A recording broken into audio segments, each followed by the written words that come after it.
हमको लगता है कि उनका नस फट जाएगा इस तरह से बोलेंगे। तो आप देख रहे हैं कि नीतीश कुमार जी का जो है वो अब बुढ़ापा का असर दिख रहा है। अब वो आराम करे, आराम की उम्र आ गई है, अब वो आराम करे। एक सिटीजन होने के नाते भी अगर किसी के साथ अत्याचार हो रहा है तो आप अगर, और वो कमजोर है, तो उसकी आवाज़ बनना चाहिए आपको। नमस्कार, मेरा नाम आलोक है, आप लाइव चीज़ देख रहे हैं। आरजेडी नेताओं ने कहीं ना कहीं सरकार को घेरने में अब कोई कसर नहीं छोड़ी है। इस वक्त महुआ के विधायक मुकेश रोशन है। मुकेश रोशन जी, पूरी तैयारी कर ली है क्या आप लोगों ने? पूरी तैयारी है। आपको पहले भी मैंने बताया था कि दिवाली वो लोग मनाए थे, होली हम मनाएंगे।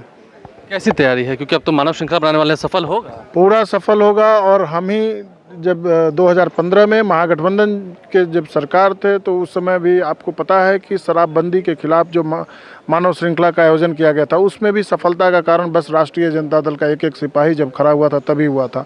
और आज भी राष्ट्रीय जनता दल एवं महागठबंधन के सभी साथी सड़क पर आंदोलन करने के लिए तैयार हैं। कहीं ना कहीं छात्रों को पीटा जा रहा है, शिक्षक अभ्यर्थियों को पीटा जा रहा है। आप भी डॉक्टर हैं, पहले डॉक्टर्स ने भी स्ट्राइक किया था। आप देख रहे हैं कि नीतीश कुमार जी का जो है वो अब बुढ़ापा का असर दिख रहा है।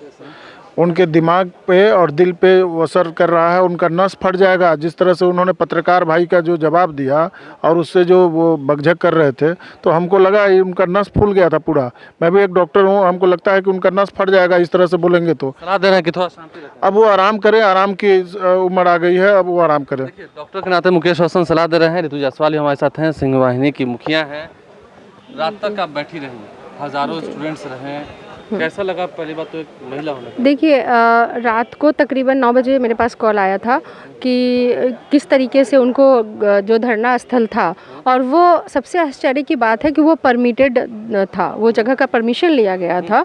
और परमिशन के बाद जिस तरीके से वहाँ पे लाठीचार्ज किया गया, ठीक है, जिस तरह से कहते हैं ना कि जो हमारा कॉन्स्टिट्यूशनल राइट है पीसफुल प्रोटेक्शन, उस पीसफुल प्रोटेक्शन के अगेंस्ट में जिस तरह से सरकार ने प्रशासन के द्वारा, पुलिस प्रशासन के द्वारा लाठियाँ चलवाई हैं। कितने बजे कॉल गई थी? और तकरीबन 9 बजे रात को। आपका घर यहाँ से कितने किलोमीटर दूर? और 180 किलोमीटर दूर है। 180 किलोमीटर सफर तक आप आ गए। कुहासा था बहुत गहरा, उसके बावजूद भी मुझे लगा कि जो आवाज़ थी वो मैं बता नहीं सकती हूँ कि कितनी वेदना थी उस आवाज़ में, कि मैडम आप कल आके क्या करेंगे अगर हमारी जान नहीं बची तो। ये कहा गया कि हम मर जाएंगे। तो मैं रात को 9 बजे निकली और तकरीबन 1 बजे रात को, हाँ 1 बजे रात को मैं यहाँ पे पहुँची हूँ।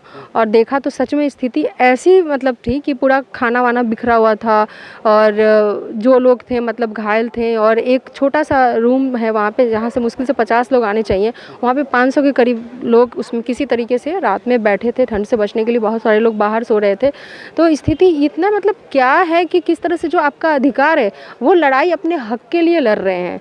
जिस वैकेंसी बिहार सरकार के द्वारा निकाली गई, सिलेक्टेड हुए, टीईटी पास किया। अभ्यर्थी के बारे में बात कर रही हैं। हम फिर से मुकेश रोशन के पास आएंगे। कुछ सप्ताह पहले तक हमने देखा कि डॉक्टर्स भी अपनी मांग पर अड़े हुए थे, बाद में फिर हड़ताल खत्म हुई। ना शिक्षक खुश हैं, ना शिक्षक अभ्यर्थी खुश हैं, ना डॉक्टर्स खुश हैं। हम जब गए पीएमसीएच में और डॉक्टर जब हड़ताल पर थे तो हमने देखा कि वहाँ लंबा लंबा पोस्टर लगा हुआ था, उस पर लिखा हुआ था, का हाल बा बिहार, तो अस्पताल बीमार बा, डॉक्टर लाचार बा, सरकार बेहाल बा। यही पोस्टर लगा हुआ था।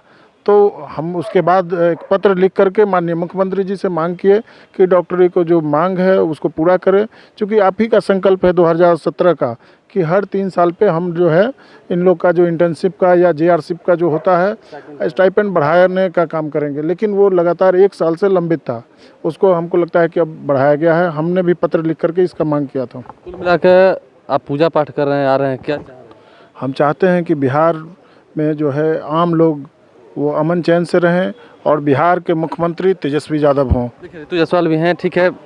कल की बातें आपने बताई, जिस तरीके से आरजेडी के अंदर माहौल बन रहा है, अब मानव श्रृंखला भी आप लोग को बनाना है, तैयारी कैसी है, कैसे आगे फिर सरकार?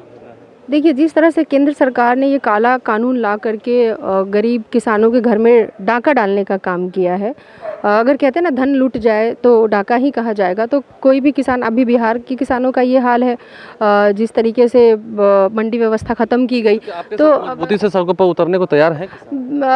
देखिए, किसान यहाँ के बहुत लाचार और बहुत गरीब हैं।